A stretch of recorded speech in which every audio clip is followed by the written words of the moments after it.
নমস্কার বন্ধুরা, ঘরোয়া হেসেলে সবাইকে স্বাগত। আশা করছি সবাই খুব ভালো আছেন। আজকের রেসিপি কই মাছের তেল ঝাল। কই মাছ নিলে পরে কিন্তু আগেই মনে হয় কই মাছের তেল ঝাল করি। তো আজকে আমি কি করে কই মাছের তেল ঝালটা বানালাম সেটা আপনাদের সঙ্গে শেয়ার করব।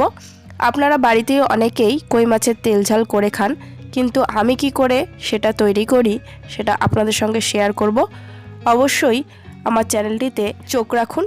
তাহলে চলুন কথা না বাড়িয়ে আজকের রেসিপিটি শুরু করে দিই। প্রথমেই আমি এখানে 6টা কই মাছ নিয়ে নিয়েছি। কই মাছগুলো একটু বড় সাইজ হলে খুব ভালো হয়। তো আমি এখানটায় কাট লাগিয়ে নিচ্ছি কই মাছগুলোর গায়ে, কারণ কই মাছগুলোর গায়ে এভাবে কাট লাগালে পরে লবণ, হলুদ, তেল, মশলা যা আছে সব কই মাছের ভেতরে ঢুকে যাবে আর খেতেও দারুণ লাগবে। এখন লবণ আর হলুদ দিয়ে মাখিয়ে নেব কই মাছগুলোকে। মাখিয়ে আমি কিছুক্ষণ রেখে দেব, তাহলে খুব ভালো করে লবণ হলুদ মাছগুলোর ভেতরে ঢুকে যাবে। আর আপনারা চাইলে এখানে লাল লঙ্কার গুঁড়োও দিতে পারেন। আমি এখানে লাল লঙ্কার গুঁড়োটা দিলাম না, শুধু লবণ হলুদ দিয়েই এভাবে মাখিয়ে রাখছি কিছুক্ষণ। মাছগুলোকে লবণ হলুদ দিয়ে মাখিয়ে রেখে সাইডে রেখে দিলাম। এখন একটা মিক্সিং বোল নিয়ে নিয়েছি। এখানে আমি 2টো বড় সাইজের পেঁয়াজ নিয়েছি, কেটে টুকরো করে নিয়ে নিলাম রসুন আর 1 টুকরো আদা, আর নিলাম টমেটো কুচি, আর নিয়েছি 3-4টে কাঁচা লঙ্কা। এখন সবগুলোর একটা খুব ভালো একটা পেস্ট বানিয়ে নিচ্ছি। দেখুন, খুব ভালো একটা পেস্ট বানিয়ে নিয়েছি।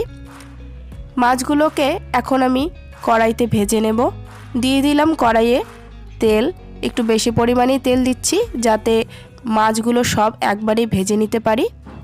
তো মাছগুলো এখন ভেজে নেব। আপনারা চাইলে মাছগুলো খুব কম কম করে ভাজতে পারেন, কারণ মাছগুলো ভেঙে যেতে পারে।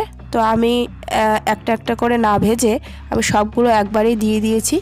এখন এক পাশটা ভাজা হয়ে গেছে মাছগুলোর, আমি আর এক পাশটাও উল্টে দিচ্ছি।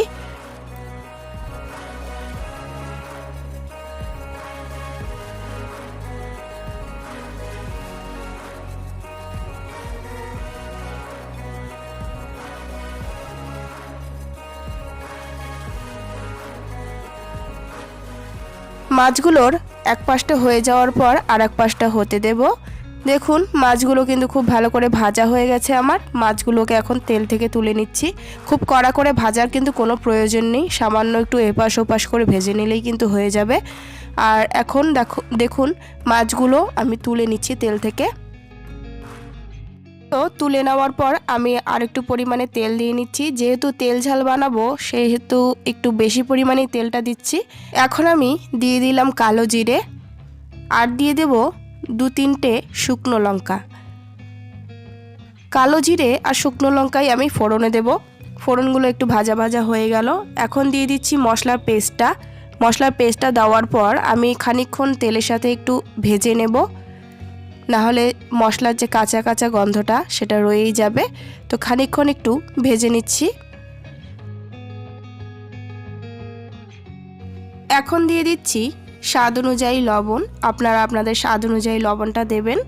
এখন দিয়ে দেব 1 চামচের মতন হলুদ গুঁড়ো, দিয়ে দেব 1 চামচের মতন কাশ্মীরি লাল লঙ্কার গুঁড়ো, আর দিয়ে দেব 1 চামচের মতন ভেজে রাখা জিরে গুঁড়ো।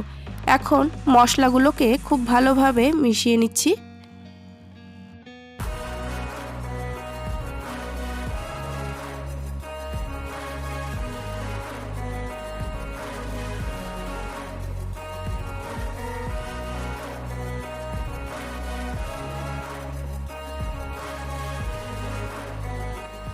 সবগুলো মশলা আমার খুব ভালো করে মিশিয়ে নেওয়া হয়ে গেছে। এখন আমি দিয়ে দিচ্ছি সামান্য পরিমাণে চিনি। চিনিটা দিলে পরে টেস্টটা কিন্তু ব্যালেন্স হবে, তার জন্যই আমি চিনিটা দিচ্ছি। আপনারা যারা চিনিটা খেতে পছন্দ করেন না তারা চিনিটা অবশ্যই স্কিপ করবেন। তো এখন চিনিটাকেও খুব ভালো করে মিশিয়ে নিচ্ছি মশলাগুলোর সাথে। মশলাগুলো কিন্তু একটু ভাজা ভাজা করে নিয়েছি। এখন দিয়ে দিচ্ছি জল। মিক্সিং বলে যে মশলাগুলো লেগেছিল সেটাই আমি ধুয়ে দিয়ে দিচ্ছি জলটা। মশলাগুলোকে কষানোর জন্য কিন্তু সামান্য পরিমাণে জলটা দিয়ে দিলাম। এখন আমি প্রায় মিনিট খানেকের মতন ঢেকে রাখবো লো ফ্লেমে, কারণ মশলাগুলোকে একটু কষতে দেব। 2-3 মিনিটের মতন ঢেকে রাখলেই হবে।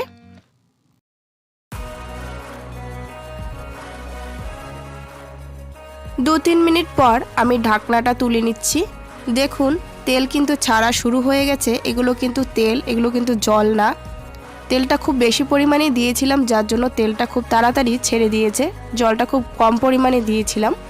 তো এখন খুব ভালো করে আমি কষিয়ে নেব মশলাগুলোকে। এখন অনবরত এভাবেই নাড়তে থাকবো, নাহলে কিন্তু পুড়ে যেতে পারে। সেজন্যই অনবরত নেড়ে নিচ্ছি আমি মশলাগুলোকে। খুব ভালো করে কষিয়ে নেব মশলাগুলোকে।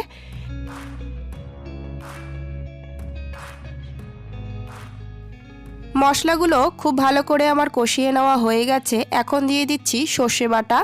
এখানে আমি কালো সর্ষেটা ইউজ করছি, আপনারা চাইলে এখানে সাদা সর্ষে ইউজ করতে পারেন।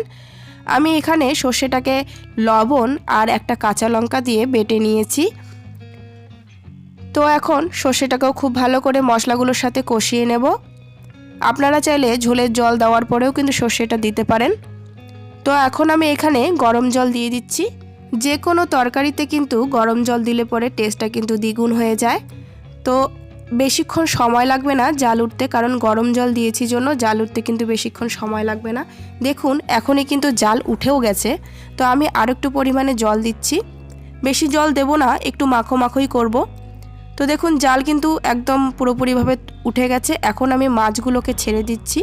মাছগুলোকে দেওয়ার পর একটু জাল করে নেব, যাতে মাছগুলোর ভেতরেও তেল মশলা খুব ভালো করে ঢুকে যায়। তো আমার চ্যানেলটিকে যারা এখনও পর্যন্ত সাবস্ক্রাইব করেননি তারা প্লিজ আমার চ্যানেলটিকে সাবস্ক্রাইব করে দেবেন এবং পাশে থাকা বেল আইকনটিতে অবশ্যই ক্লিক করে দেবেন, যাতে নতুন নতুন রান্নার রেসিপি আপনার নোটিফিকেশনে খুব তাড়াতাড়ি পৌঁছে যায়। তো এখন দিয়ে দিচ্ছি ধনেপাতা কুচি। ধনেপাতা কুচি দেওয়ার পরেই জাল করে নামিয়ে নেব। আমার রান্নাটা কিন্তু একদম তৈরি হয়ে গেছে। তো আপনাদের এই রেসিপিটা কেমন লাগলো অবশ্যই আমাকে কমেন্টে জানাবেন। আর এই রেসিপিটা কিন্তু গরম ভাতের সঙ্গে খেতে কিন্তু দুর্দান্ত লাগবে। তো আজকের জন্য এতটুকুই থাক। পরের দিন আরও একটি নতুন রেসিপির সাথে আপনাদের সামনে হাজির হয়ে যাব। ভালো থাকবেন, সুস্থ থাকবেন, ধন্যবাদ।